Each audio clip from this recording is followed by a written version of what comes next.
ঈশানী শেখ, আপনি কি ভেবেছেন এসব করে আপনি মায়ের আহমেদকে বাঁচাতে পারবেন? তাহলে আপনি ভুল ভাবছেন। আমি রুদ্রিককে উদ্দেশ্য করে কান্না মাখা গলায় বললাম, রুদ্রিক, ওনার মাথা ঠিক নেই। তুমি সরে এসো। উনি তোমাকে গুলি করতেও একটিবারও ভাববে না। সিথিও ভয় পেয়ে বলে উঠল, ভাইউ, তুমি সরে এসো।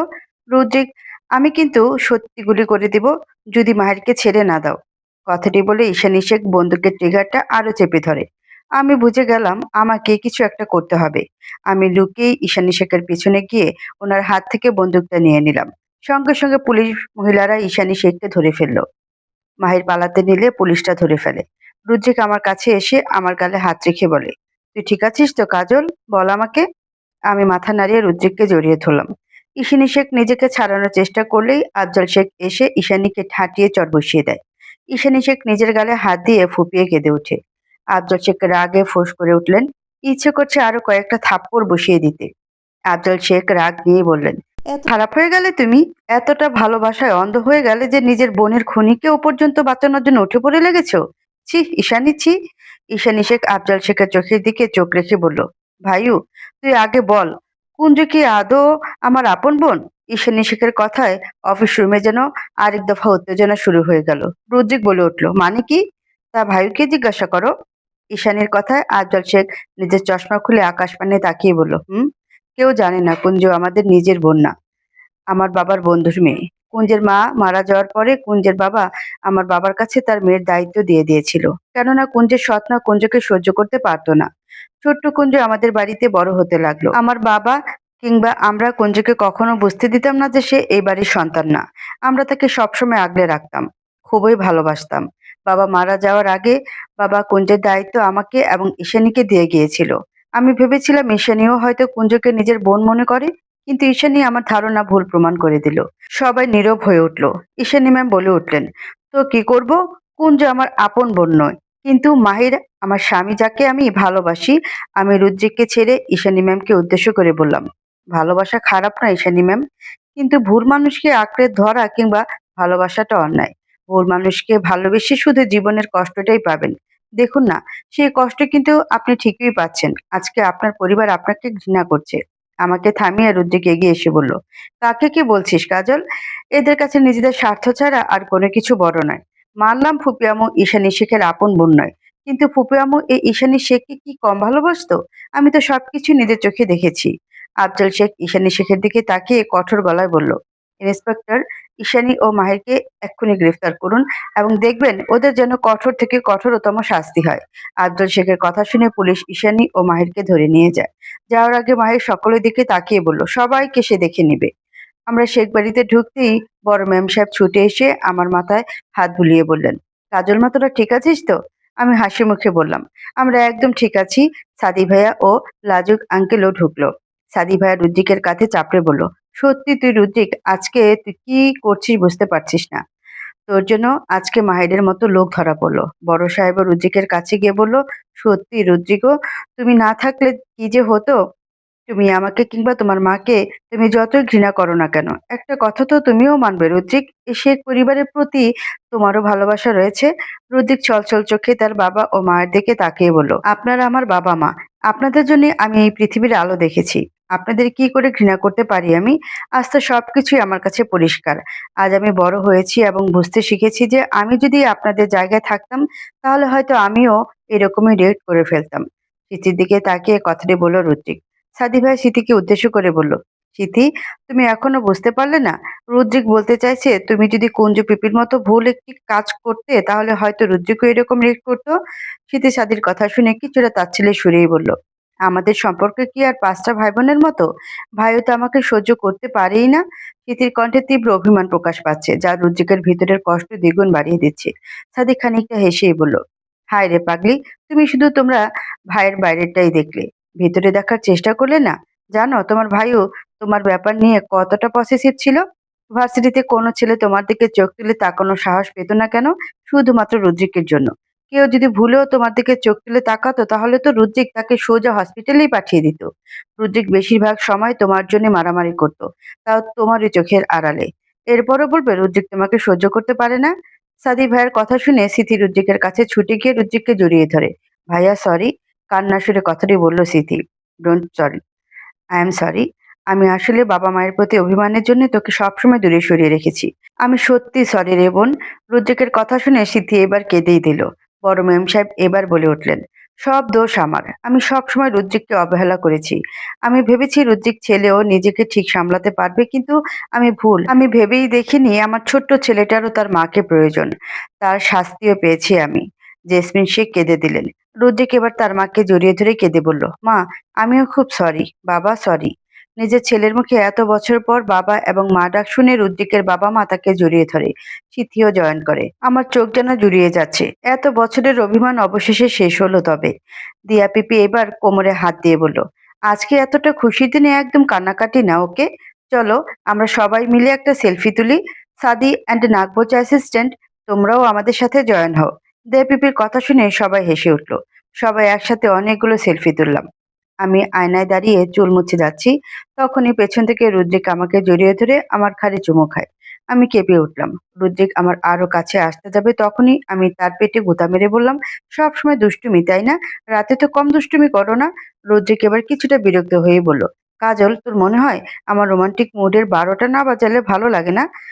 আমি মুখ বেঁকিয়ে বললাম, বেশ করেছি। রুদ্রিক কিছু বলতে যাবে তার আগে রুদ্রিকের ফোন বেজে ওঠে। রুদ্রিক ফোনের স্ক্রিনে তাকিয়ে দেখে পুলিশ স্টেশন নামটি দেখে আমরা দুজনেই কিছুটা চিন্তিত হলাম। রুদ্রিক ফোনটা রিসিভ করে আড়ালে চলে গেল। আমার বড্ড চিন্তা হচ্ছে, পুলিশ স্টেশন থেকে আবার কেন ফোন করলো? আমার ভাবনার মাঝে রুদ্রিক শুকনো মুখ নিয়ে এসে বলল, মাহির আহমেদকে কোর্টে নিয়ে যাওয়ার সময় মাহির আহমেদ পালিয়েছে। রুদ্রিকের কথা শুনে আমি ভীতু গলায় বললাম, কি বলছো কি? কিভাবে হলো এসব? এত ভয় পাচ্ছিস কেন? ভয় পাবো না? মাহির আহমেদ কি বলে গিয়েছিল শুনোনি? সে নিশ্চয়ই এবার আমাদের পরিবারের ক্ষতি করতে চাইবে। রদ্রিক আমাকে চিন্তিত হতে দেখে শুকনো হেসে বলল, কাজল, তুই এত চিন্তা করিস না। পুলিশ মাহির আহমেদকে ঠিক ধরে ফেলবে। মাহিরকে তার যোগ্য শাস্তি পেতেই হবে। আমার ফুপি আমার খুনিকে এত সহজে আমি ছেড়ে দেব না। তাছাড়া তো রুদ্রিক আছে না? আমার উপর একটু ভরসা রাখ।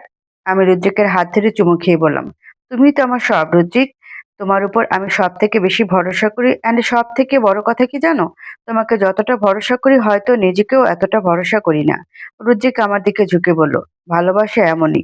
ভালোবাসলে মানুষ নিজের ভালোবাসার মানুষকে ভরসা করে, নিজের থেকে অনেক বিশ্বাস করে, নিজের সকল দায়িত্ব সে ভালোবাসার মানুষটির হাতে তুলে দেয়। তাই তো ভালোবাসাটা সুন্দর। রুদ্রিকের কথা শুনে আমি মুচকি হাসলাম। সত্যি ভালোবাসা সুন্দর। ঈশানী চুল খামচে ধরে লকআপে বসে আছে। মাহির কি তাকে ছেড়ে পালিয়ে গেল? না, না, মাহির ফিরে আসবেই। ঈশানীর জন্য হলেও মাহির ঠিক ফিরবে। ঈশানীর মাথায় শুধু একটাই কথা ঘুরছে, পুলিশ যদি মাহিরকে ধরে ফেলে তাহলে কি হবে? আমাদের কথার মাঝেই বড় মেম সাহেব নিচ থেকে ডেকে বললেন, রুদ্রিক, কাজল, কোথায় তোরা? তাড়াতাড়ি নিচে আয় তো। বড় মেম সাহেবের ডাক শুনে আমি ও রুদ্রিক দুজনে নিচে গিয়ে দেখি বড় মেম সাহেব দিয়া পিপির দিকে সরু চোখে তাকিয়ে আছে। সিথি মিটিমিটি হাসছে। আমি বলে উঠলাম, বড় মেম সাহেব, কি হচ্ছে এখানে? বড় মেম সাহেব তেড়ে এসে বললেন, তোর কি এখন থাপ্পড় খেতে ইচ্ছে করছে? একটা কথা বললে কানে যায় না? কতবার বলেছি মা বলে ডাকতে? আমি কান ধরে কিছুটা কিউট ফেস করে বলে উঠলাম, সরি মা, আর এমনটা হবে না। আমার কিউট ফেস দেখে মা এবার হেসেই দিল। আচ্ছা, আমাকে কেউ বলবে এখানে আসলে হচ্ছেটা কি? রুদ্রিকের প্রশ্নে সিথি দিয়ার পিপিকে মৃদু ধাক্কা দিয়ে বলল, আমাদের দিয়া পিপি যে ডুবে ডুবে জল খায় সেই খবর রাখো তোমরা? মানে? রুদ্রিক বলে উঠল। মা হাসি মুখে এগিয়ে এসে বলল, মানে আমাদের দিয়ার জন্য লাজুকের মা বিয়ের প্রস্তাব পাঠিয়েছেন। কেননা লাজুক এবং দিয়া একে অপরকে ভালোবাসে। তিনি চাইছেন অতি শীঘ্রই লাজুক এবং দিয়ার বিয়েটা দিয়ে দিতে। মায়ের কথা শুনে আমি ও রুদ্রিক দিয়া পিপির কাছে গিয়ে বলে উঠলাম, কনগ্রেচুলেশন।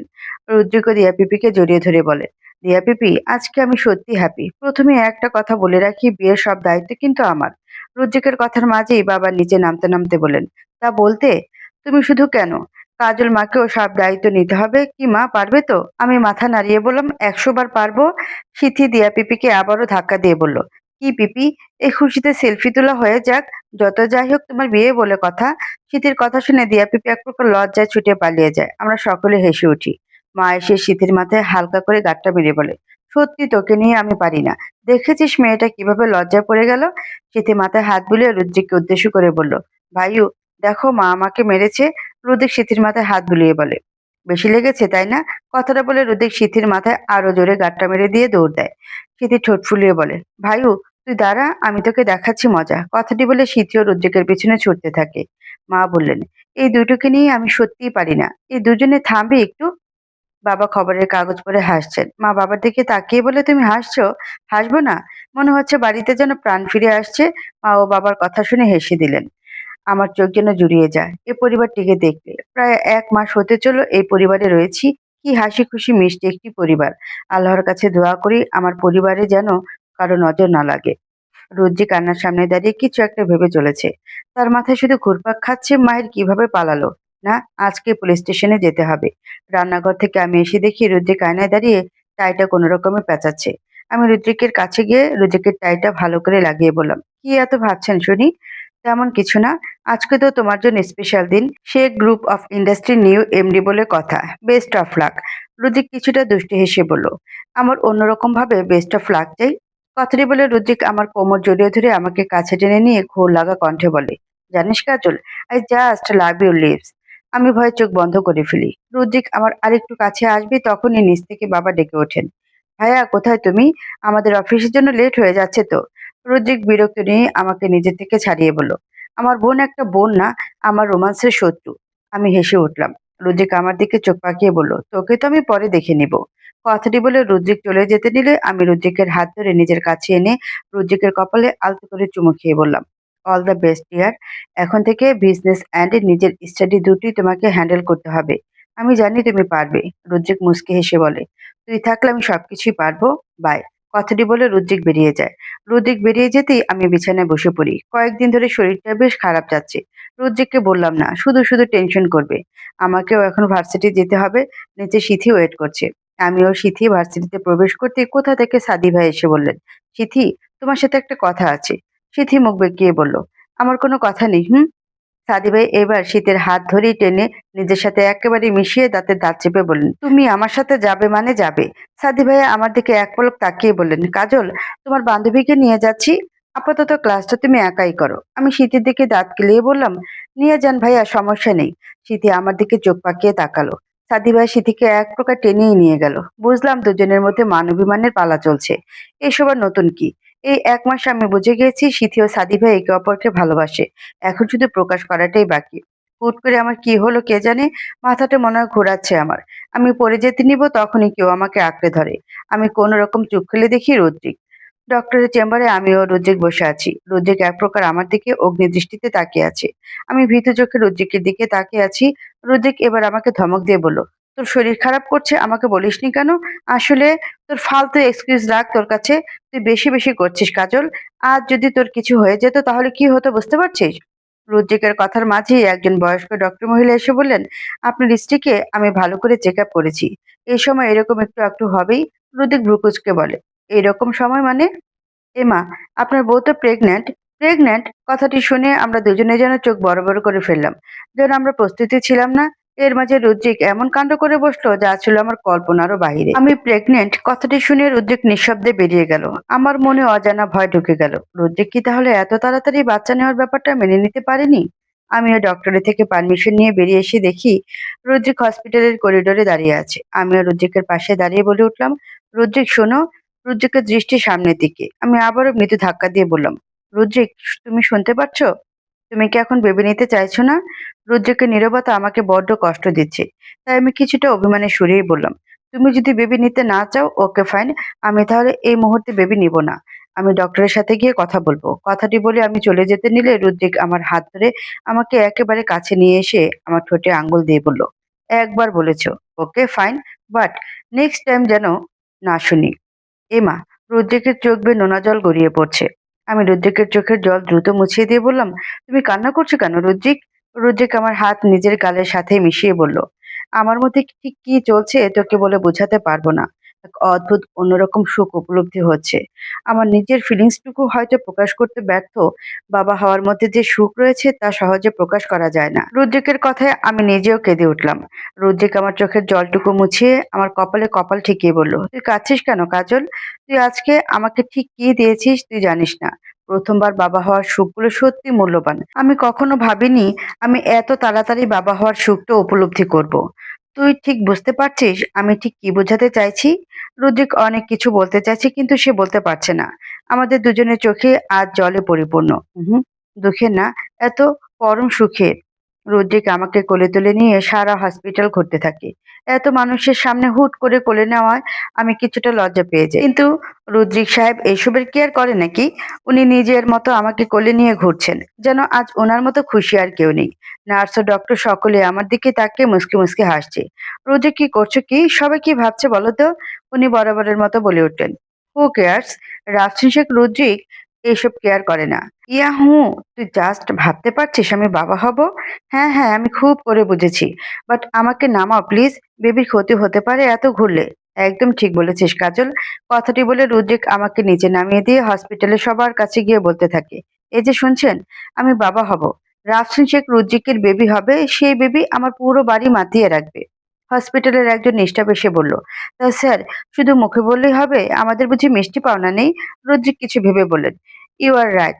রাফসান শেখ রুদ্রিকের প্রিন্স বা প্রিন্সেস আসবে বলে কথা। আমি এক্ষুনি হসপিটালের সবার জন্য মিষ্টি আনাচ্ছি। রুদ্রিকের কাণ্ড দেখে আমি হাসবো নাকি কাঁদবো বুঝতে পারছি না, কিন্তু মানুষটা খুশি এইটাই অনেক। মনে হচ্ছে রুদ্রিক গোটা পৃথিবীটাই যেন পেয়ে গেছে। সত্যি, রুদ্রিককে এতটা খুশি আগে কখনো দেখিনি। রুদ্রিকের কথা বলার মাঝেই ডক্টর এসে বলল, মিস্টার শেখ, শুধু মিষ্টি বিলালেই তো হবে না। এখন থেকে বেবি ও বেবির মায়ের দায়িত্ব কিন্তু আপনার। দেখে তো কম বয়সী মনে হচ্ছে আপনাদের। আপনার বউকে সময় মতো চেক আপ করাতে নিয়ে আসবেন। কালকে আরেকবার চলে আসিয়েন। ডক্টরের কথা শুনে রদ্রিক বলল, আপনি কোনো চিন্তা করবেন না। আমি আমার বেবি এবং বেবির মায়ের দুজনেরই খেয়াল রাখবো। কথাটি বলে রদ্রিক আমাকে আবারও কোলে তুলে নেয়। আরে কি করছো? আমাকে থামিয়ে রদ্রিক বলল, গাড়িতে গিয়ে একেবারে নামিয়ে দিয়ে আসবো। কথাটি বলে রদ্রিক আমাকে হসপিটালের বাইরে নিয়ে চলে যায়। ডক্টর মুচকি হাসে। একজন নার্স এসে বলল, দুজনকে কি সুন্দর মানিয়েছে তাই না? ডক্টর চোখে চশমাটা পরে বললেন, দোয়া করি এই ভালোবাসা যেন আজীবন অটুট থাকে। সাথী সিথিকে এক প্রকার টেনে লাইব্রেরিতে নিয়ে আসে। লাইব্রেরি দেখে সিথি বলে উঠল, তুমি নিশ্চয়ই আমাকে এখানে পড়াশোনা করতে নিয়ে এসেছো তাই না? একটা কথা আমি ভালোভাবে বলে দিই, আমি কিছুতেই আজকে পড়বো না। সিথির এমন কথা শোনার জন্য মোটেও প্রস্তুত ছিল না। সাদি বলে উঠল, সিথি, তোমার কি মনে হয় আমি এখন এখানে তোমাকে পড়াশোনার জন্য নিয়ে এসেছি? তুমি যা পড়ুয়া, তোমাকে দিয়ে বিশ্বাস নেই। সিথি, আমি কিন্তু সিরিয়াস। আমিও সিরিয়াস সাদি ভাইয়া। এখন আমার ক্লাস আছে। কাজল মেবি আমার জন্য অপেক্ষা করছে। সিথি, তুমি আমাকে অ্যাভয়েড করছো কেন? করুণ সুরে বলল সাদি। সাদির প্রশ্নে সিথি হাত ভাঁজ করে বলল, আমি তোমাকে অ্যাভয়েড করি? তাতে তোমার কি আসে যায়? যাও না, নিজে সেই রুমির সাথে ঢলাঢলি করো সাদি ভাইয়া। কালকে তো দেখলাম তুমি লাইব্রেরিতে কিভাবে রুমির সাথে ঘেসে ঘেসে বসেছিলে। আমি বুঝি, সব বুঝি। তাছাড়া রুমিও তো অনেকদিন ধরে তোমাকে লাইন মারার জন্য বসে আছে। যাও, তুমিও অ্যাকসেপ্ট করে ফেলো। সিথিকে দেখে বেশ রাগী মনে হচ্ছে। সাদি হাসলো। সাদির হাসি দেখে সিথি এবার কোমরে হাত ধরে বলল, তুমি হাসছো? হাসবো না? রুমি জাস্ট আমাকে লাইক করে, আর কিছু না। আমি তো রুমিকে লাইক করি না, তাই না? তাছাড়া রুমি একটা ম্যাথ বুঝতেছিল না, তাই আমি জাস্ট হেল্প করছিলাম। সিথি মুখ বেঁকিয়ে বলে, সবকিছুই বুঝি আমি। সিথি, ইউনো, তুমি দিনের পর দিন পসেসিভ হয়ে উঠছো, একদম নিজের ভাইয়ের মতো। ব্যাপার না, এটাই স্বাভাবিক। মানে তোমাকে রোগে ধরেছে? সিথি শুকনো ঢোক গিলে বলে, আমাকে আবার কিসে রোগে ধরেছে? রোগে তো ধরেছেই, যাকে বলে প্রেম রোগ। কথাটি বলে সাদি বাঁকা হেসে চলে যায়। স্মৃতি থ মেরে বসে থাকে। সবকিছু যেন তার মাথার উপর দিয়ে যাচ্ছে। শেখ বাড়িতে বিয়ের আগেই যেন আর একটি খুশির খবর পেয়ে সবাই আনন্দে আত্মহারা হয়ে গিয়েছে। বাবা ও রুদ্রিক মিলে মিষ্টির প্যাকেট এনে বাড়িকেই মিষ্টির দোকান বানিয়ে ফেলেছে। মায়ের তো খুশির শেষ নেই। তিনি সবাইকে ফোন করে খুশির খবরটা জানাচ্ছে। সিথি আমাকে জড়িয়ে ধরে বলে, ওয়াও কাজল, আমি জাস্ট ভাবতে পারছি না আমাদের বাড়িতেও নতুন পুচু সোনা আসবে, আমাকেও পিপি বলে ডাকবে। আমি হাসলাম। দিয়া পিপি কোমরে হাত দিয়ে কিছু একটা ভেবে চলেছে। সিথি ভ্রু কুচকে বলে, তোমার আবার কি হলো? দিয়া পিপি বললেন, দেখ, আমার বিয়েটার আগে আমি দাদি হয়ে গেলাম। দূর, আচ্ছা যাই হোক, তার আগে একটা সেলফি হয়ে যাক। আমি হাসলাম। ঈশানী লকআপে বসে আছে। তখনই একজন পুলিশ মহিলা লকআপে প্রবেশ করে বলে, আপনার স্বামীকে খুঁজে পাওয়া গেছে। পুলিশের কথা শুনে ঈশানী উঠে দাঁড়িয়ে বলে, কোথায় মাহির? তার আগে আপনাকে এক জায়গায় যেতে হবে। ঈশানী এবার কিছুটা ক্ষিপ্ত গলায় বলল, কোথায় যেতে হবে আমাকে? কোথাও যাব না আমি। আগে আপনি বলুন আমার মাহির কোথায়? দেখুন, আপনার হাজবেন্ডের একটা অ্যাক্সিডেন্ট হয়েছে, তাই এই মুহূর্তে আপনাকে হসপিটালে যেতে হবে। ঈশানী কথাটি শুনে যেন থমকে দাঁড়ায়। বিছানায় বসে আছি আমি। রুদ্রিক চারপাশে শুধু পায়চারি করে যাচ্ছে। কি এত ভাবা হচ্ছে শুনি? রুদ্রিক আমার একেবারে কাছে এসে বলল, আমার না এখনো বিশ্বাস হচ্ছে না আমি বাবা হব। মানে বুঝতে পারছিস কাজল, এই তো সেই দিনের কথা, আমি পার্টি করতাম, ড্রিঙ্কস করতাম, যাকে বলে একেবারে বিগড়ে যাওয়া ছেলে বলে। I can't believe that. আদো আদো গলায় আমাকে কেউ বাবা বলে ডাকবে। রুদ্রিকের কথা শুনে আমি রুদ্রিকের বুকে মাথা রাখি। কেন যেন আমার কান্না পাচ্ছে। রুদ্রিক আমার গালে হাত দিয়ে বলে, কি হয়েছে কাজল? আমি কিছুটা ভীতু গলায় বললাম, ভয় হচ্ছে, ভীষণ ভয় হচ্ছে। রুদ্রিকের বুকের মাঝে আবদ্ধ হয়ে ফুঁপিয়ে কেঁদেই যাচ্ছি। রুদ্রিক হয়তো বুঝতে পারছে না আমার হঠাৎ কান্নার কারণ। রুদ্রিক আমার মাথায় হাত বুলিয়ে বলে, জানেমান কি হয়েছে তোর? এভাবে কাঁদিস না প্লিজ। আমার যে খুব কষ্ট হয়। আজকে এতটা খুশির খবর পেলাম আমরা, আর তুই কাঁদছিস? আমি রুদ্রিকের কাছে আরো ঘেঁষে বসে বলে উঠলাম, রুদ্রিক, আমার কেন যেন বড্ড ভয় হচ্ছে, জানি না। কিসের এত ভয় তোর? একদম ভয় পাবি না কাজল। সব সময় মনে রাখবি একটা কথা, জীবনে অনেক কঠিন মুহূর্ত আসবে। সেই কঠিন মুহূর্তের মোকাবেলা করতে হবে আমাদের। আমাদের অনাগত সন্তানের জন্য হলেও শক্ত হও। মোকাবেলা করতেই তো ভয় করে রুদ্রিক। আগে আমার নিজের জন্য কখনো ভয় করতো না, কিন্তু এখন আমাদের সাথে আমাদের বেবিও রয়েছে। রোজিক আমার কথা শুনে কিছুটা ভ্রুকুচকে বলল, বুঝেছি, প্রেগনেন্সির জন্য তোর মাথায় একটু ঝং ধরেছে। থাক, ব্যাপার না, আমি আছি তো।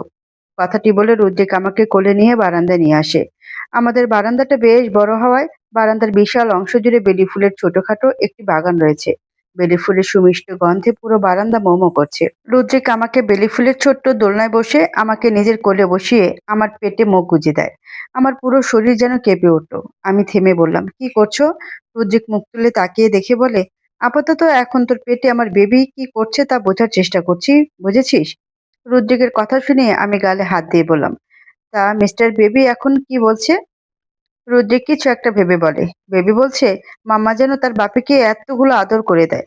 রুদ্রিকের কথা শুনে আমি না হেসে পারলাম না। হেসেই দিলাম। রুদ্রিকও হাসলো। এই মানুষটি আমাকে হাসাতে যথেষ্ট, তবুও কিছু ভয় থেকেই যায়।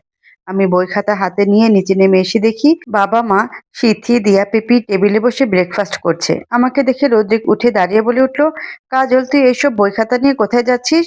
কোথায় আবার? সিথির সাথে ভার্সিটি যাব। আমার কথা রোদ্রিক সোজা এসে আমার বই খাতা আমার হাত থেকে নিয়ে বলল, তোর কোথাও যাওয়ার দরকার নেই। সিথি, তোর নোটস তুলে রাখবে, অ্যান্ড আমি তোর জন্য ট্রিটও রেখে দিব। আমি মুখ ফুলিয়ে বলে উঠলাম, মাত্র 1 মাসও হয়নি বেবির, আর আমি নাকি এখন থেকে ভার্সিটি কামাই করা শুরু করব? আমার কথাকে এক প্রকার পাতা না দিয়ে রোদ্রিক টেবিলে বসে ব্রেকফাস্ট করা শুরু করে দিল। সিথি আমার অবস্থা খানিকটা বুঝতে পেরে বলল, ভাইও, কাজল তো বাসায় থাকতে থাকতে বোর হয়ে যাবে। বোর হলে ফোন ঘাঁটবে, দরকার পড়লে টিকটকারদের মতো প্রতিবন্ধ হয়ে টিকটক করবে। তবুও বাইরে বের হওয়া যাবে না। রুদ্রিকের কথা শুনে রাগে যেন আমার নাকের ডগা লাল হয়ে যাচ্ছে। রুদ্রিক এবার দিয়া পিপির দিকেও তীক্ষ্ণ দৃষ্টি নিক্ষেপ করে বলে, আমি আর কোনো এক্সকিউজ শুনতে চাই না। দিয়া পিপি হয়তো কিছু বলতে চাইছিল, কিন্তু রুদ্রিকের দিকে তাকে চুপচাপ খেয়ে উঠে চলে গেল। আমি ব্যাগটা কাঁধ থেকে ফেলে দিয়ে মায়ের পাশে এসে দাঁড়ালাম। আমি মন খারাপ করে দাঁড়িয়ে থাকতে দেখে বাবা রুদ্রিককে উদ্দেশ্য করে বললেন, রুদ্রিক, আমার মনে হয় কাজলকে এখন বের হতে দিলে ভালো হয়। রুদ্রিক বেডে জেলি লাগাতে লাগাতে বলল, কাজল বাইরে যাবে না মানে যাবে না, দ্যাটস ইট। বাইরে বের হলে অসাবধানতা বশত কোনো অ্যাক্সিডেন্ট হয়ে গেলে আমার বাচ্চার কিংবা কাজলের ক্ষতি হয়ে যেতে পারে না। আমি এত রিস্ক নিতে পারবো না। কথাটি বলে রুদ্রিক উঠে দাঁড়িয়ে অফিসের টাইটা লাগাতে লাগাতে চলে গেল। সিথিও আর কি করবে, সেও হাতের ব্যাগটা নিয়ে বেরিয়ে গেল। আমাকে গোমড়া মুখ দেখে মা আমার মাথায় হাত বুলিয়ে বলে, মন খারাপ করিস না রে মা, রুদ্রিক তো তোর এবং তোর বেবির ভালো চায়, তাই তোকে বাইরে যেতে মানা করেছে। মায়ের কথা শুনে আমি হ্যাঁ সূচক জবাব দিলাম।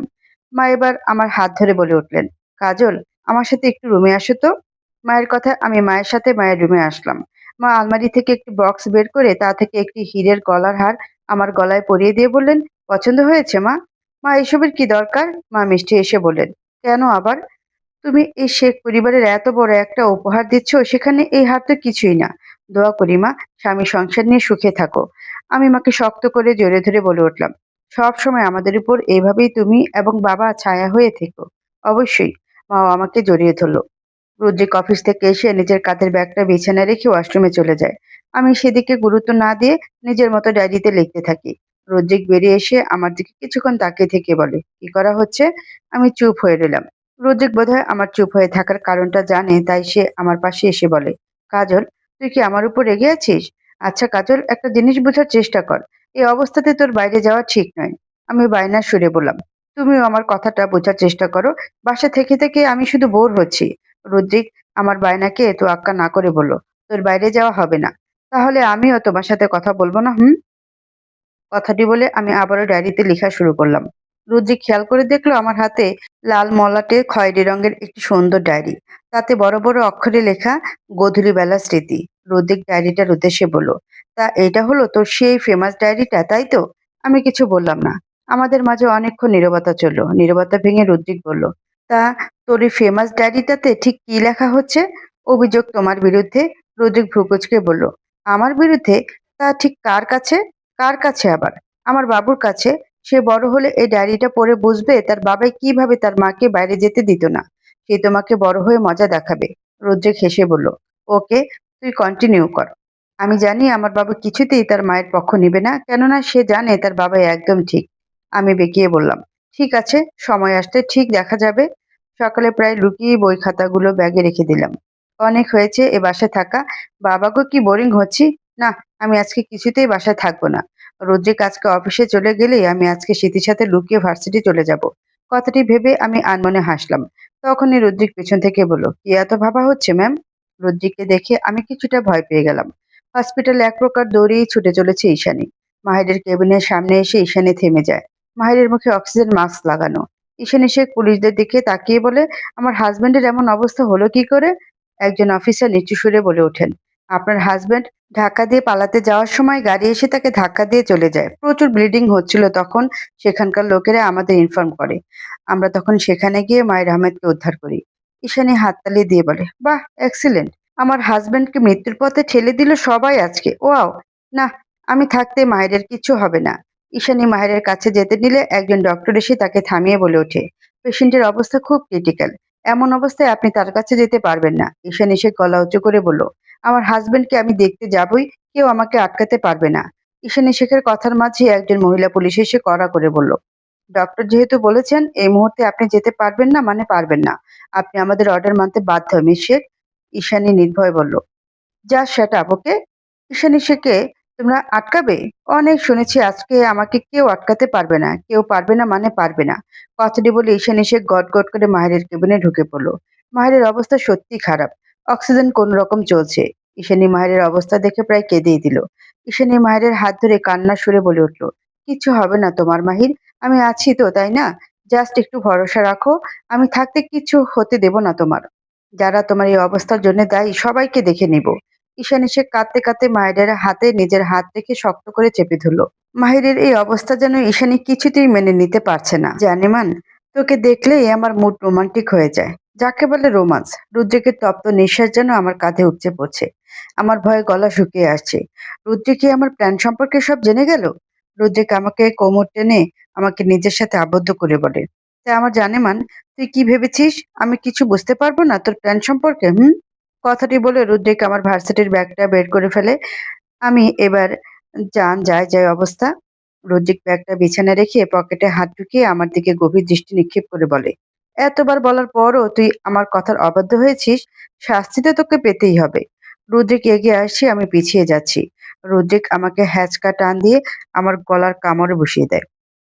আমি চিৎকার করতে গেলে সে আমার মুখ চেপে ধরে। অনেকক্ষণ পর আমাকে ছেড়ে দিয়ে রুদ্রিক একটা ভাব নিয়ে বলল, আর কখনো আমার বিরুদ্ধে ষড়যন্ত্র করার চেষ্টা করবি? আমি আবার কখন ষড়যন্ত্র করার চেষ্টা করলাম? আমাকে ফাঁকি দিয়ে ভার্সিটি যাওয়া হচ্ছিল, একে ষড়যন্ত্রই বলে। আমি গলার হাত বুলিয়ে মা গো রাক্ষস একটা বলে আয়নার সামনে দাঁড়ালাম। রোজিক হাত ভাঁজ করে বলল, তুই আমাকে রাক্ষস বললি? রাক্ষসকে রাক্ষস বলবো না তো কি বলবো? আমার বেবি একবার শুধু আসুক, বিচার দিব। হুম। রোজিক আমাকে পাত্তা না দিয়ে কফি নিয়ে বারান্দায় চলে গেল। আমিও মুখ বেঁকিয়ে কফি হাতে নিলাম।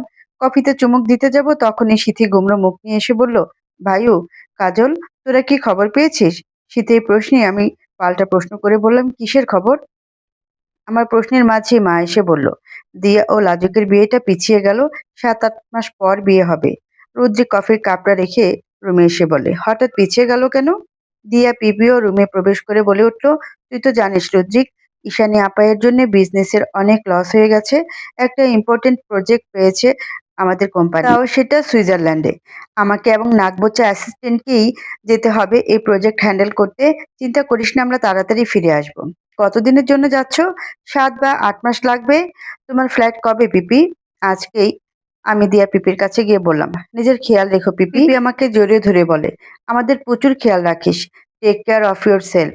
দিয়া পিপি চলে যাচ্ছে শুনে আমার এবং স্মৃতির মনটা খারাপ হয়ে গেল। দিয়া পিপি আমাদের দিকে তাকিয়ে বলে, এই তোরা কি মন খারাপ করিস না ওকে? আমি খুব তাড়াতাড়ি চলে আসবো। বাট চল, আগে একটা সেলফি তুলে নিই। কথাটি বলে দিয়া পিপি নিজের ফোন বের করে রুদ্রিকও হাসি মুখে এগিয়ে এসে বলে, আমিও কিন্তু আছি সেলফিতে। দিয়া পিপি হেসে অনেকগুলো সেলফি তুলল। গাড়িতে বসে আছে লাজুক এবং দিয়া। উদ্দেশ্য এয়ারপোর্ট। লাজুক ড্রাইভ করতে করতে খেয়াল করে দিয়া জানালার দিকে তাকিয়ে আছে। লাজুক দিয়ার হাতে নিজের হাত রাখে। দিয়া লাজুকের দিকে তাকাতেই লাজুক বলে উঠল, আমরা খুব তাড়াতাড়ি দেশে ফিরে আসবো। শুকনো মুখে জবাব দিল দিয়া। লাজুক বুঝে গেল দিয়ার মুড আপাতত ভালো নেই। লাজুক কিছুটা রসিকতার ছলে বলল, একদিক থেকে কিন্তু ভালো হবে। এই যে দেখো, মানুষ বিয়ের পর ঘুরতে যায় কিন্তু আমরা বিয়ের আগেই ঘুরতে চলে যাচ্ছি। আমরা একটু আলাদা তাই আর কি। দিয়া মুচকি এসে লাজুকের কাঁধে মাথা রেখে দেয়। লাজুকও মুচকি এসে ড্রাইভ করতে থাকে। আমি নিচে এসে দেখি ছুটকি বসে আছে। হাতে তার আচারের বোতল। হ্যাঁ, মা পাঠিয়েছে। আমি ছুটকির কাছে গিয়ে আচারের বোতলটা নিয়ে খাওয়া শুরু করে দিই। মায়ের হাতে আমের আচার মানেই ভিন্ন স্বাদ। ছুটকি আনমনে কিছু ভেবে চলেছে। আমি আচার ছুটকির দিকে এগিয়ে দিতেই ছুটকি না বলে আবারও ফোনে মন দেয়। আমি ছুটকিকে মৃদু ধাক্কা দিয়ে বলি, কি রে, তুই এত চুপচাপ কেন? সেদিন বাবা মা এসে দেখা করে গিয়েছিল, তুই এলি না? ছুটকি ফোন টিপতে টিপতে বলল, আমার এক্সাম ছিল রে আপাই। তোর চোখ মুখ দেখে কেমন শুকনো লাগছে, কি হয়েছে বোন? দেখ, কোনো সমস্যা হলে আমাকে বলতে পারিস। আচ্ছা আপাই, একতরফা ভালোবাসা শুধু কষ্ট দেয়? ছুটকির প্রশ্নে আমি বললাম, হঠাৎ এই প্রশ্ন? তুই বল আপাই প্লিজ। আমি আচার মুখে দিয়ে বলতে লাগলাম, একতরফা ভালোবাসার সুখ যেমন রয়েছে তেমনি কষ্টও রয়েছে। একতরফা ভালোবাসা শুধু কষ্ট থাকলেও তাতে এক অন্যরকমের তৃপ্তি রয়েছে, যাকে বলে নিঃস্বার্থ ভালোবাসার তৃপ্তি। নিঃস্বার্থ ভালোবাসায় কোনো প্রকার স্বার্থ থাকে না। কথাটি বলেই আমি আবারও আচার খাওয়াতে মন দিলাম। ছুটকি মনোযোগ দিয়ে কথাগুলো শুনে মুচকে হাসলো। ছুটকি উঠে দাঁড়িয়ে আড়ালে গিয়ে একটা ফোন দিয়ে তনয়ের নাম্বারে ফোন করলো। তনয় অফিসে কাজ করছিল। নিজের ফোন বাজতেই তনয় তাকিয়ে থাকে ছুটকির ফোন। তনয় বিরক্ত হয়ে ফোন ধরলো। অনেকক্ষণ ধরে বাজার কারণে ফোনটা অবশেষে বাধ্য হয়েই ফোনটা ধরলো। ফোনের ওই পাশে কেউ কিছু বলছে না। তনয় বুঝতে পেরেছে ফোনটা ছুটকি, সহজে কথা বলছে না। তনয় ফোনটা কাত করে ধরে বলল, কথা বলতে চাইলে বলো, না হলে কেটে দাও। ছুটকি ফোনের ওই পাশ থেকে মুচকি হেসে বলল, তনয় ভাই, আমি জানি আপনি আমার প্রতি বিরক্তি হচ্ছেন, কিন্তু একটা কথা কি জানেন, আপনিও বিশ্বাস করেন কতটা নিঃস্বার্থভাবে ভালোবাসি আমি আপনাকে? তনয় কথাটি শুনে কিছু বলল না। ছুটকি আবারও বলল, এই নিঃস্বার্থ ভালোবাসার মায়ায় জড়িয়ে আপনিও আমাকে ভালোবেসে ফেলবেন তনয় ভাই, কথা দিলাম। কথাটি বলে ছুটকি ফোন কেটে দিল। তনয় প্রত্যুত্তর দিয়ে দীর্ঘশ্বাস ফেলল। সে জানে না ভবিষ্যতে কি হবে। সিথি খেয়াল করলো রুমি সাদির সাথে নোটস নেওয়ার কথা বলে এক প্রকার চিপকে রয়েছে। সিথি এবার আর সহ্য করলো না। মেয়েটা ন্যাকামে অনেক সহ্য করেছে, সে আর সহ্য করবে না। সিথি রুমিকে এক প্রকার সরিয়ে দিয়ে সাদির পাশে ঘেঁষে বলে, রুমি, তুমি এখন যেতে পারো, আমাদের একটু পার্সোনাল কথা আছে। রুমি বোধহয় শীতের কথা ভালো লাগলো না, তাই সে সাদির দিকে তাকালো। শীতি রুমির চাহনি দেখে ক্ষিপ্ত গলায় বলল, এই যে, এদিকে তাকিয়ে লাভ নেই, তুমি যাও। সাদি ভাইয়ের সাথে আমার কথা আছে, তুমি আমাদের মাঝখান থেকে বিরক্ত করছো। সাদি ভাই, তুমি কিছু বলো। দাঁতে দাঁত চেপে সাদির দিকে তাকিয়ে কথাগুলো বলল সিথি। সাদিও সিথির কথায় ছাই দিয়ে বলল, রুমি, তুমি এখন যেতে পারো। রুমি ঘুমড়ো মুখ নিয়ে চলে গেল। রুমকি চলে যেতেই সিথি সাদির কলার চেপে ধরে বলে, আর একবার যদি ওই মেয়েকে তোমার আশেপাশে দেখি তাহলে বুঝবে মজা। সাদির ঠোঁটে হাসি ঝুলিয়ে বলে, আর ইউ জেলাস? ওই যে, আমার যে রোগে ধরেছে, যাকে বলে প্রেম রোগ, তোমারও এই রোগে খুব করে ধরবে। সাদি প্রত্যুত্তরে বলল, এ রোগে তো আমি সেই কবেই আক্রান্ত হয়ে গেছি। সাদির কথা শুনে সিথির কি হলো কে জানে, সে লজ্জায় উঠে দাঁড়ালো। 7 মাস পর আয়নার সামনে দাঁড়িয়ে নিজেকে দেখছি আমি। পেটটা বেশ ফুলে গেছে। আমার গাল দুটো বেশ ফুলে গেছে। রুদ্রিক আসতেই আমি গাল ফুলিয়ে বললাম, রুদ্রিক শোনো না, কি হয়েছে? আমাকে গাল দুটো কি খুব ফুলে গেছে? আমি জানি গাল দুটো ফুলে যাওয়ার কারণে আমাকে খুব বাজে লাগছে। রুদ্রিকের একজাম তাই পড়ছিল। আমার কথা শুনে রুদ্রিক মুচকে হাসে। রুদ্রিক খেয়াল করে দেখে লাল টকটকে গাল দুটো ফুলে যাওয়াতে পুরো ফুটন্ত গোলাপের মতো লাগছে। রুদ্রিক আমার কাছে এসে আমার গাল দুটো টেনে ঘোর লাগা কণ্ঠে বলে, তুই জানিস কাজল, তোর ফুটন্ত গাল দুটো আমাকে তোর দিকে কতটা আকর্ষিত করে? আমি শুকনো ঢোক গিলে বলে উঠলাম, দেখো, আমি কিন্তু তোমার মতলব বুঝতে পেরেছি, বাট এসব কিচ্ছু হবে না। আমি তোমার সাথে এখনো রেগে আছি, তুমি আমাকে বাইরে যেতে দাও না। কথাটি বলে আমি বিছানায় গাল ফুলিয়ে বসে পড়ি। তুই আবারও রাগ করেছিস? রাগ করব না? তুমি আমাকে বাইরে যেতে দিচ্ছ না। দিনের পর দিন আমি মোটু হয়ে যাব, তারপর তুমি আবারও নিউ গার্লফ্রেন্ড বানানো শুরু করবে। মন খারাপ নিয়ে কথাগুলো বলে ডায়েরিতে লেখা শুরু করে দিলাম।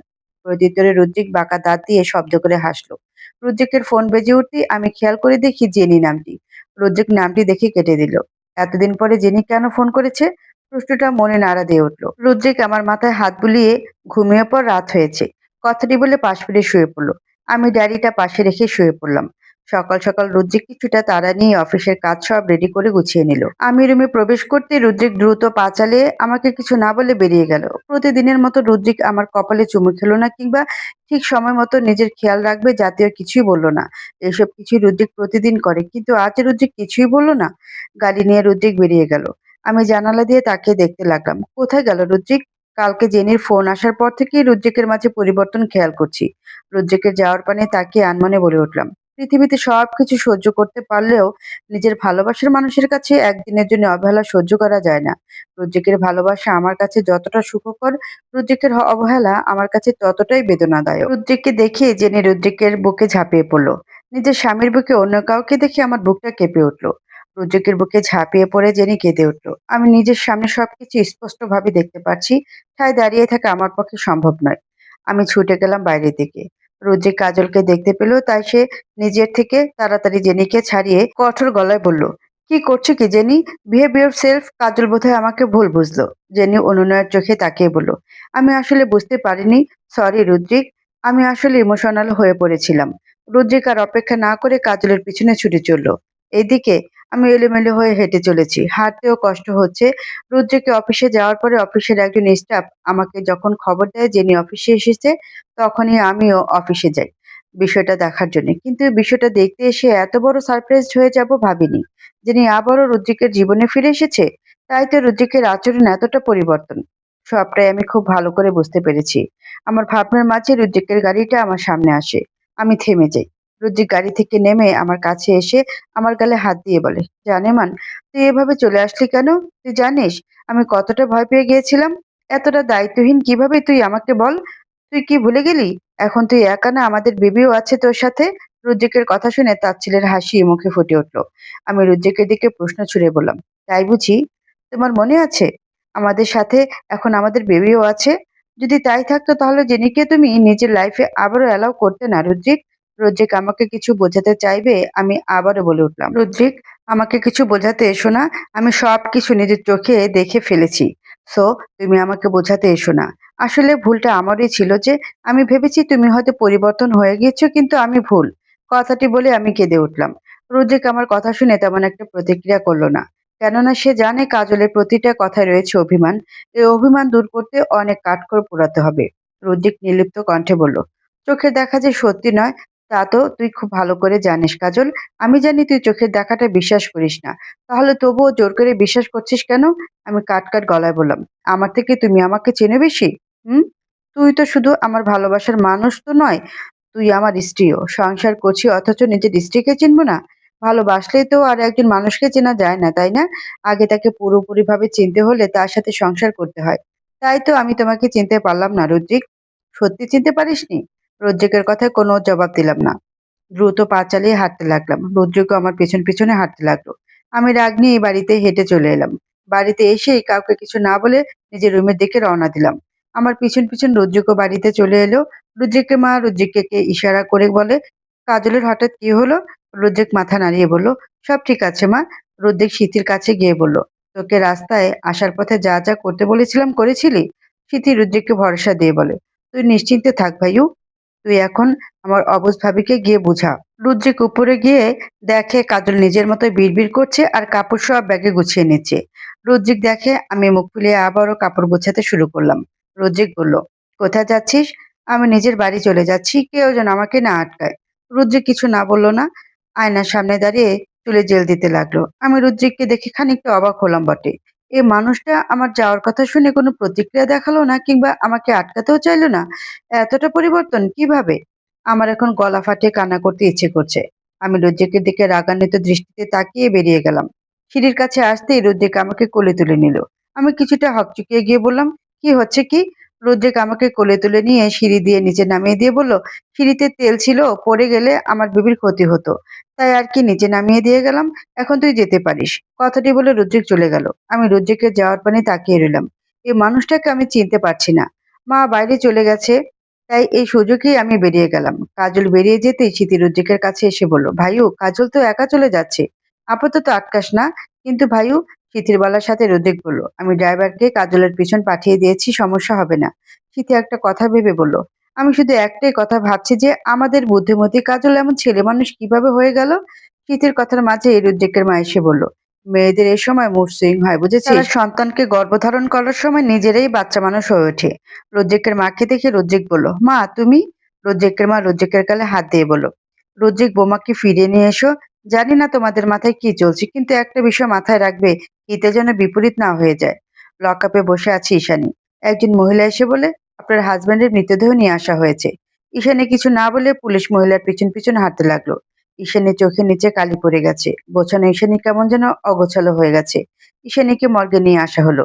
ঈশানী দেখি মাহিরের লাশের থেকে সাদা চাদর দিয়ে আবৃত মাহিরের মুখখানা বের হয়ে গেল। দীর্ঘ ৭ মাস লড়াই করে অবশেষে মাহির মৃত্যুর কাছে পরাজিত হয়ে আজ মারা গেল।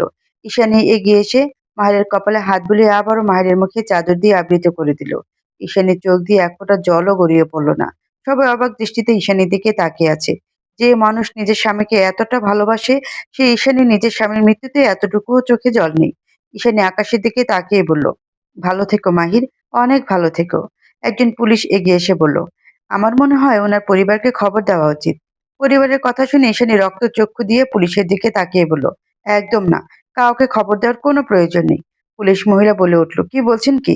মহিলাকে থামিয়ে ঈশানী কঠোর গলায় বলল, আমি মানা করেছি, জানো না? হবে না মানে হবে না। মাহিরের দাফনের ব্যবস্থা করুন। কথাটি বলে ঈশানী মাহিরের দিকে তাকিয়ে রইল। ঈশানী ভাব ভাব দেখে সবার কেমন যেন খটকা লাগছিল। আমাকে হঠাৎ বাড়িতে দেখে মা এসে বলল, কাজল তুই হঠাৎ? আমি বিরক্তি নিয়ে বললাম, কেন আমি আসতে পারি না? না, আমি আসলে বলতে চেয়েছিলাম যে তুই একা, জামাই কোথায়? মায়ের কথা শুনে রাগ হচ্ছে, নিজের বাড়িতে আসতে কি এখন থেকে ওকে নিয়ে আসতে হবে? আমি রাগ দেখে নিজের রুমে চলে গেলাম। মা হয়তো কিছুই বুঝলো না আমার মতিগতি। আমার সব কথা শুনে উঠে দাঁড়িয়ে বলল ছুটকি, তোর কি মনে হয় আপাই রুদ্রিক ভাইয়ের জেনির সাথে কিছু আছে? আমি ছুটকির দিকে তাকিয়ে বললাম, আমি জানি রুদ্রিক এমন কিছু করবে না। এর পিছনে অন্য কোনো গল্প রয়েছে। রুদ্রিকের উপর আমার ভরসা আছে। বাবা, এতটাই বিশ্বাস? কেননা ভালোবাসার মূল মন্ত্র হলো বিশ্বাস, ভরসা। রুদ্রিককে ভালোবাসি অথচ বিশ্বাস করব না, তার উপর ভরসা করব না? ছুটকি বলল, তাহলে হঠাৎ রাগ করে এলে যে? আমি থমথমে গলায় বললাম, রাগ হয়েছিল প্রচন্ড। নিজের স্বামীর বুকে অন্য কাউকে কখনোই সহ্য করা যায় না। আমি সেখানে কিভাবে সহ্য করব বল? যার বুকে আমি মাথা রেখে ঘুমাই সেই বুকে অন্য কেউ মেয়েকে সত্যি সহ্য করা যায় না। যাক, অনেক রাত হয়েছে, ঘুমিয়ে পড়। কথাটি বলে আমি চোখ বন্ধ করে নিলাম। যদিও আমি জানি আজ রাতে আমার আর ঘুম আসবে না। রুজিক কাজলের ছবির দিকে তাকিয়ে হাসলো। কাজলকে ছাড়া আজকে তার সত্যি ঘুম হবে না। তাই রুজিক আকাশ পানে তাকিয়ে আনমনে গাইতে লাগলো। খোলা জানালা দক্ষিণের বাতাসে ঢেকে যায় পর্দার আড়ালে। কখন তুমি এসে হেসে বলে দাও, আমি আছি তোমার পাশে। ভোরের আলো মুখে পড়তেই আমি নিজেকে গাড়িতে আবিষ্কার করি। আমি তো নিজের বাড়িতে ছিলাম, গাড়িতে এলাম কিভাবে? আমার ভাবনার মাঝে রুদ্রিক ড্রাইভ করতে করতে বলল, ম্যাডাম আপনার ঘুম ভাঙলো তাহলে? রুদ্রিককে দেখে আমি আরেক দফা চমকে যাই। আমি চারপাশে তাকিয়ে দেখি আমরা ঢাকা থেকে অনেকটা দূরে চলে এসেছি। ভোর হয়ে গেছে। পাখিরা তাদের নিচ ছেড়ে দূর প্রান্তে পাড়ি জমাচ্ছে নতুন কোনো ঠিকানা পাওয়ার আশায়। ভোরের আলো চারদিকটাতে যেন সৌন্দর্যকে তুলে ধরেছে। আমি সবকিছু ভুলে গিয়ে নিজের চুলগুলো ছেড়ে দিয়ে দিলাম। ভোরের নির্মল বাতাস আমার চুলগুলোকে বারবার ছুঁয়ে দিচ্ছে, যা হয়তো রুদ্রিকের নজরও কেড়ে নিয়েছে। কেননা রুদ্রিক ড্রাইভিং এর মাঝে মাঝে আমাকে আরো চোখে দেখে নিচ্ছে, যা আমার চোখে পড়েছে। আমি মুখ বেঁকিয়ে চুলগুলো বাঁধতে নিলে রুদ্রিক গাড়ি থামিয়ে দিল। রুদ্রিক ড্রাইভিং সিট থেকে বেরিয়ে আমার পাশে এসে বসলো। আমি রুদ্রিকের থেকে দূরে সরে যেতে নিলে রুদ্রিক হ্যাচকা টান দিয়ে আমার চুলগুলো পুনরায় ছেড়ে দিয়ে ঘুম ঘুম কণ্ঠে বলল, তুই জানিস জানেমান, আমার চোখে কত ঘুম, কিন্তু তোর সৌন্দর্যের নেশায় পড়ে গেলে ঘুম একেবারেই চলে যায়। আর তুই নিজের সৌন্দর্য ঢাকতে ব্যস্ত হয়ে পড়লি। So bad. এখন যদি ড্রাইভ করতে গিয়ে আমি ঘুমিয়ে যাই তখন কি হবে? আমি লুজ্জিকির থেকে সরে এসে কিছুটা থমথমে গলায় বললাম, আমি তো নিজের বাড়িতে ছিলাম, এখানে কি করে এলাম? রুদ্রিক আড়মোড়া ভেঙে বলল, আমি নিয়ে এসেছি। তোকে ছাড়া রাত কাটিয়েছি না, তাই ভোরে গিয়ে তোকে কোলে তুলে আমার গাড়িতে নিয়ে আসি। আমাকে কেন নিয়ে এসেছেন? আর কোথায় নিয়ে যাচ্ছেন এখন? রুদ্রিক ঠোঁটে বাঁকা হাসি ঝুলিয়ে বলল, তা সময় আসলে ঠিক দেখতে পাবে। রুদ্রিক আমার হাত ধরে বাইরের দিকে নিয়ে গেল। জায়গাটা শহরে থেকে বেশ দূরে মনে হচ্ছে। নিজের পাশে রুদ্রিককে না দেখিয়ে আমি আশেপাশে তাকিয়ে দেখি রুদ্রিক একটা স্টল থেকে পানির বোতল কিনে নিয়ে মুখে পানি ছিটা দিচ্ছে। আমিও ভাবলাম সামনের দিকে যাব, কিন্তু রুদ্রিক হাত নাড়িয়ে আমাকে আসতে বারণ করলো। তাই আমিও থেমে গেলাম। রুদ্রিক এগিয়ে এসে আমাকে পানির বোতল ধরিয়ে দিয়ে বলল, এই অবস্থায় এত হাঁটাহাঁটি করা ঠিক নয়। বেবির ক্ষতি হতে পারে। আমি চোখ ছোট ছোট করে বললাম, তাই বুঝি? তাহলে আপনি আমাকে এখানে এত দূর নিয়ে এসেছেন কেন? রুদ্রিক আমার মাথায় হালকা গাঁটটা মেরে বলে, তুই এখন বুঝবি না, গেলেই বুঝতে পারবি। আচ্ছা, তুই আমাকে আপনি করে বলছিস কেন? আমি আপনার সাথে রাগ করেছি? হুম। বাবা, এত রাগ আমার শুভ্ররাঙ্গা পরীর? আমি শ্বাস ফেলে দমে যাওয়া গলায় বললাম, রাগ হওয়াটাই কি স্বাভাবিক না রুদ্রিক? তুমি বুঝতে পারছো? তোমার বুকে অন্য কাউকে দেখতে পেলে আমার কষ্ট হয়, বুঝেছো? কাজলের কথায় রুদ্রিক কাজলের দিকে তাকালো। আর কিছু? আমি রুদ্রিকের শার্টের কলার চেপে ধরে বললাম, আজকে সহ্য করেছি রুদ্রিক, কিন্তু সবসময় আমি সহ্য করব না। তোমার বুকে শুধু আমি মাথা রাখবো, কেননা এটা আমার অধিকার। কথাটি বলে আমি গাড়িতে গিয়ে মুখ গোমড়া করে বসে পড়ি। রুদ্রিক মুচকে হাসলো। রুদ্রিকও গাড়িতে বসে আমার দিকে আচারের বাটি এগিয়ে দিল।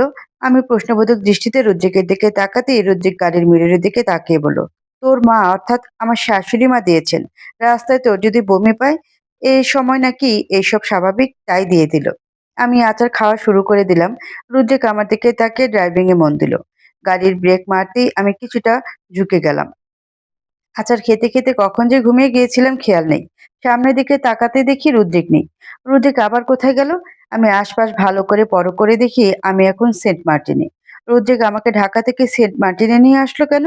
রুদ্রিককে দেখতে না পেয়ে আমার এখন খুব করে ভয় করছে। আমি গাড়ি থেকে নেমে দাঁড়ালাম। এখন গোধূলির বেলা।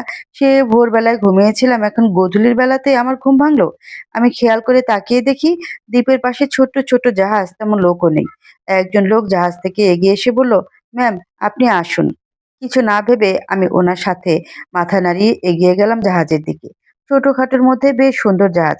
সাদা পর্দা দ্বারা জাহাজের এক অংশে ডেকোরেট করা। আমার বুঝতে বাকি রইল না রুদ্রিকের কাণ্ড এসব। আমি সামনে আসতেই দেখি দিয়া পিপি, লাজুক আঙ্কেল, সিথি, সাদি ভাইয়া ও আছে। দিয়া পিপি ও লাজুক আঙ্কেলকে দেখে আমি বলে উঠলাম, তোমরা কবে এলে পিপি? তোমরা এলে অথচ আমি জানি না? দিয়া পিপি মুচকে এসে বললেন, সারপ্রাইজ দিতে চেয়েছিলাম তাই জানাতে পারিনি। আমি কিছুটা প্রশ্নের সুরেই বললাম, উনি কোথায়? উনিটা কে রে কাজল? ভাইও? মানে ভাইওকে খুঁজছিস তুই? মুখ টিপে হেসে বলল কথাটি স্মৃতি। সাদি ভাইয়ার স্মৃতির সাথে তাল মিলিয়ে বলল, আজকাল কাজলের চোখ শুধু আমাদের রুদ্রিককেই খুঁজে। লাজুক আঙ্কেল সাদি ভাইয়ার কাঁধে হাত দিয়ে বলল, আমারও কিন্তু তাই মনে হচ্ছে। দিয়া পিপি আলতো হেসে আমার দিকে তাকিয়ে বললেন, সামনের দিকে যা কাজল, রুদ্রিক সামনে আছে। পিপির কথা শুনে আমি আরেকটু সামনে এগিয়ে গেলাম। সামনে এগোতে গিটারের টুনটান শব্দ কানে আসলো। আমি সামনে তাকিয়ে দেখি রুদ্রিক গিটারে সুর তুলছে। আমাকে দেখে রুদ্রিক উঠে দাঁড়ালো। আমি বলে উঠলাম, রুদ্রিক। রুদ্রিক বাঁকা দাঁতের হাসি দিয়ে আমাকে পাশে বসতে বলল। আমিও পাশে বসে পড়লাম। আমার দৃষ্টি সমুদ্রের নীল জলের দিকে। মনে হচ্ছে নীল জলের যেন বিছানাটা। মাথার উপরে গোধূলির আলোর হাতছানি, পায়ের নিচে বালুকণার সুরসুরি, তার মধ্যে সমুদ্রের মৃদু ঠান্ডা নোনা পানির মিশেলে দিব্যি গোধূলির বেলার আরোহণ, সাথে হালকা গিটারের টুনটান শব্দ। রুদ্রিক গিটার বাজাতে বাজাতে গাইতে লাগলো, ঠিক এমন, এভাবে তুই থেকে যা স্বভাবে, আমি বুঝেছি ক্ষতি নেই, আর তুই ছাড়া গতি নেই। রুদ্রিক উঠে দাঁড়িয়ে আমার দিকে হাত বাড়িয়ে দিল। আমিও মুচকি এসে রুদ্রিকের দিকে হাত বাড়িয়ে দিলাম। ছুঁয়ে দে আঙ্গুল, ফুটে যাবে ফুল, ভিজে যাবে গা। কথা দেয়া থাক, গেলে যাবি চোখের বাইরে না। ছুঁয়ে দে আঙ্গুল, ফুটে যাবে ফুল, ভিজে যাবে গা। কথা দেয়া থাক, গেলে যাবি চোখের বাইরে না। সিথি দূরে দাঁড়িয়ে মুচকি হাসছে। গায়ে তার সবুজ রঙের শাড়ি। আজ তাকে অতিরিক্ত মাত্রায় সুন্দর লাগছে। সাদি স্মৃতির হাত ধরে নিজের মুঠোয় নিয়ে বলল, এই যে ম্যাডাম, আপনি একটু কম হাসুন, আমার বড্ড প্রবলেম হচ্ছে। স্মৃতি সাদির প্রশ্নে ভ্রু কুঁচকে তাকায়, যার অর্থ সাদির কথা সে কিছুই বোঝেনি। তোমার হাসির প্রতিটা প্রতিধ্বনি আমার হার্টবিটকে দ্বিগুণ করে তুলছে। হয়তো প্রেম রোগে ধরেছে বলে। সাথীর কথায় স্মৃতি লজ্জা পায়। সাথী হালকা হেসে স্মৃতির দিকে ঝুঁকে হালকা সুরে গাইতে থাকে, তোরই মতো কোনো একটা কেউ কথা দিয়ে যায়, ছায়া হয়ে যায়, তোরই মতো কোনো একটা কেউ ভাসিয়ে আমায় দূরে নিয়ে যায়। দিয়া জাহাজের বিভিন্ন জায়গায় গিয়ে পোজ দিচ্ছে আর সেলফি তুলছে। লাজুক দূর থেকে তাকিয়ে হাসছে। দিয়া হাত নাড়িয়ে লাজুকের কাছে ডাকছে সেলফি তুলে দিতে। লাজুক নিজের ক্যামেরাটা নিয়ে দিয়ার কাছে চলে গেল। লাজুক আসতে দিরা ভ্রু কুঁচকে বলল, এই যে আমার পার্সোনাল নাকবোচা ক্যামেরাম্যান, এত দেরি লাগে? লাজুক চোখগুলো ছোট ছোট করে বলল, এখন ক্যামেরাম্যানও হয়ে গেলাম? দিয়া লাজুকের কাছে এসে লাজুকের চুলগুলো এলোমেলো করে দিয়ে বলল, শুধু আমার পার্সোনাল ক্যামেরাম্যান, তাও সারা জীবনের জন্যে? লাজুক সাদরে গ্রহণ করে বলল, দিয়া ম্যাম, সারা জীবনের জন্য আপনার ক্যামেরাম্যান হওয়ার জন্য আমি প্রস্তুত। দিয়া হাসলো। এদিকে রুদ্রিক আমাকে পিছনে ঘুরিয়ে আমার ঘাড়ে আলতো করে চুমু খেয়ে আমার হাতে নিজের হাত মুষ্টিবদ্ধ করে গাইতে থাকে, আটকে তোকে রাখতে চাইছি খুব, সকালে আমার, বিকেলে আমার, তুই ডাক না দিলে থাকবো আমি চুপ, দিনেতে আমার, দুপুরে আমার, ঠিক এমন এভাবে তুই থেকে যা স্বভাবে, আমি বুঝেছি ক্ষতি নেই আর তুই ছাড়া গতি নেই। রুদ্রিকের গান থামিয়ে গেল। রুদ্রিকের গানের প্রতিটা কথা এতটাই মোহনীয় যে আমার দু চোখ ভরে উঠল খুশির জলে। মায়াকুঞ্জের মুস্কান সহ সকল বাচ্চারা এসে গানের সাথে তাল মিলিয়ে হাততালি দিতে লাগলো। বাচ্চাদের দেখে আমার মুখে হাসি ফুটে ওঠে। মুস্কান আদো আদো গলায় বলল, তাল প্রায় কিসের সারপ্রাইজ মুসু সোনা? মুস্কান ঠোঁট উল্টিয়ে বলল, কেন তুমি জানো না? নিউ বেবি আসতে তাহলে একটা ওয়েলকাম পার্টি লাগবে না? তাই তো আমরা আজকে ওয়েলকাম পার্টি করব। বাট তোমার জন্য তাল প্রাইজ ছিল। মুস্কানের পরনে ছোট্ট বারবি ড্রেস। অনেক কিউট লাগছে ছোট্ট মুস্কানকে। রুদ্রিক মুস্কানকে কোলে নিয়ে আলতো করে চুমু খায়। আমি মুস্কানের গাল দুটো টেনে বললাম, বাবা, আমার মুসু সোনাটাও আজকাল আমাকে সারপ্রাইজ দিচ্ছে। তোমার তো একটা গিফট পাওয়ার দরকার। কথাটি বলে আমিও মুসুর গালে চুমু খেলাম। রুদ্রিক আমার কানের কাছে আস্তে করে বলে উঠল, আমারও কিন্তু গিফট পাওয়া বাকি। আমিই কিন্তু সব পার্টির আয়োজন করেছি। আমি রুদ্রিকের বুকে মৃদু ধাক্কা দিয়ে হেসে উঠি। রুদ্রিক মুস্কানটির নিচে নামিয়ে কোমরে হাত দিয়ে বলে, ফাইনালি তুই হাসলি? বাবা, আমার তো তোর অভিমান কাটাতেই এত আয়োজন। মানে? আমার প্রশ্নে জেনি হাসি মুখে এগিয়ে এসে বলল, মানেটা আমি তোমাকে বলছি কাজল। জেনিকে দেখে আমি কিছুটা গম্ভীর হয়ে গেলাম। আমার আবারও মনে পড়ে গেল রুদ্রিকের বুকে কিভাবে জেনি লেপ্টে ছিল। জেনি আমার কাছে এসে কিছুটা অপরাধীর ন্যায় মাথা নিচু করে বলল, আমি সত্যি দুঃখিত কাজল, কালকের আচরণের জন্য। আমি তো নিজের লাইফে একেবারে সবকিছু হারিয়ে ফেলেছিলাম নিজের পাপকর্মের জন্য। তোমার ক্ষতি করতে গিয়ে আমার সবকিছু হারিয়ে গিয়েছিল। রুদ্রিক আমাকে আমার শাস্তি দিয়েছে, কিন্তু রুদ্রিক আমার আর্থিক অবস্থা খারাপ দেখে আবারও আমাকে আমার কেরিয়ার ফিরিয়ে দিয়েছে। তাই আমি এতটা ইমোশনাল হয়ে পড়ে গিয়েছিলাম। Sorry once more. আমি নিজে দেখেছি রুদ্রিক ঠিক কতটা তোমাকে খুব ভালোবাসে। কাজল, ওকে কখনো ভুল বুঝো না। জেনির কথা শুনে আমি কি বলবো বুঝতে পারছি না। আমি শাড়ির আঁচলে মুখ গুজে জাহাজের কিনারে চলে গেলাম। জেনি প্রশ্নবোধক দৃষ্টিতে রুদ্রিকের দিকে তাকালো। রুদ্রিক বলল, আমি ওই দিকটা দেখছি জেনি, তুমি থাকো কেমন? আমি গোধূলির আকাশের দিকে তাকিয়ে কেঁদে উঠলাম। কাজলের চোখে জলের বিন্দু। রোজি কাজলের জলটুকু মুছিয়ে অষ্টদয় দ্বারা কাজলের চোখে চুমু খেয়ে বলল, একদম কাঁদবি না। গোধূলির লগনে শুভ্র রাঙ্গা পরীদের কাঁদতে নেই, কেননা শুভ্র রাঙ্গা পরীর মায়াবী চোখের ফোঁটা গোধূলির রং যে ধূসর রঙহীন হয়ে ওঠে। আমার শুভ্র রাঙ্গা পরী কাঁদলে আমি কিন্তু সহ্য করব না। আমি রদ্রিকের দিকে তাকিয়ে বললাম, আমি সত্যি সরি রদ্রিক, ডোন্ট সরি। আমি কান্না মিশ্রিত গলায় বললাম, আমি খুব বাজে রদ্রিক। সেদিন রাগের মাথায় কত কথা বলে ফেলেছি, আমি আসলে খুব খারাপ। আমার ঠোঁটে আঙ্গুল দিয়ে রুদ্রিক থামিয়ে দিয়ে বলে, হয়েছে, আর কিছু শুনতে চাই না। কে বলেছে তুই খারাপ? আমি তো জানি তুই আমার কতটা ভালোবাসিস। তুই আমার জীবনে আমাকে এত বড় একটা খুশি, এত মূল্যবান বাবা হওয়ার অনুভূতিটুকুই আমার দিচ্ছিস। আমার আর কি চাই বল? রুদ্রিক আমাকে নিজের সাথে চেপে গোধূলির দিকে তাকিয়ে মিহি কণ্ঠে আস্তে করে বলে উঠলেন, now I can realise that life is such a beautiful, very beautiful, but not without you. কিন্তু কথাটি শুনে আমার চোখ থেকে টুপ করে জল গড়িয়ে পড়ল। উনি আমাকে শক্ত করে নিজের সাথে মিশিয়ে নিলেন। এই মানুষটার প্রতিটা কথা এতটা মায়া, এতটা মোহনীয় হয়ে থাকে যে নিজের চোখের পানি আটকানো মুশকিল হয়ে যায়। তখনই পিছন থেকে সাদি ভাইয়া মুচকি এসে বলে, এই যে রুদ্রিক বাবু, সবাই তোমাদের জন্য অপেক্ষা করছে তো। সাদি ভাইয়ের কথা শুনে আমি রুদ্রিককে ছেড়ে দিই। রুদ্রিক, আমি আসছি কথাটি বলে সামনের দিকে যেতে নিলে আমার পেটে হঠাৎ ব্যথা করে উঠল। আমি জোরে রুদ্রিক বলে চিৎকার করে বসে পড়লাম। কাজলের চিৎকারে রুদ্রিক দৌড়ে কাজলের কাছে এসে বলল, কাজল, কি হয়েছে তোর? কষ্ট হচ্ছে? আমাকে বল। আমি রুদ্রিকের শার্ট খামচে ধরে বললাম, আমি কিছু বুঝতে পারছি না, আমার প্রচন্ড কষ্ট হচ্ছে। বাকিরাও চলে আসে। আমি ব্যথা আর সহ্য করতে পারছি না। রুদ্রিক আমার মাথায় হাত বুলিয়ে বলে, কাজল, তোর কি খুব কষ্ট হচ্ছে? আমাকে বল। আমি ব্যথায় কান্না করে দিয়ে বলি, অনেক কষ্ট হচ্ছে রুদ্রিক, আমি বুঝতে পারছি না হঠাৎ করে কিসের ব্যথা শুরু হলো। পিপি কিছুটা নিশ্চিত হয়ে বলে, রুদ্রিক, কাজলের অবস্থা বেশ খারাপ হয়ে যাচ্ছে। আমার মনে হয় কাজলকে এক্ষুনি হসপিটালে নিয়ে যেতে হবে। পিপির কথা শুনে রুদ্রিক সায় দিল। এদিকে কাজল ব্যথা চিৎকার করে কাঁদছে। কাজলের এমন অবস্থা দেখে রুদ্রিকের দিশেহারা অবস্থা।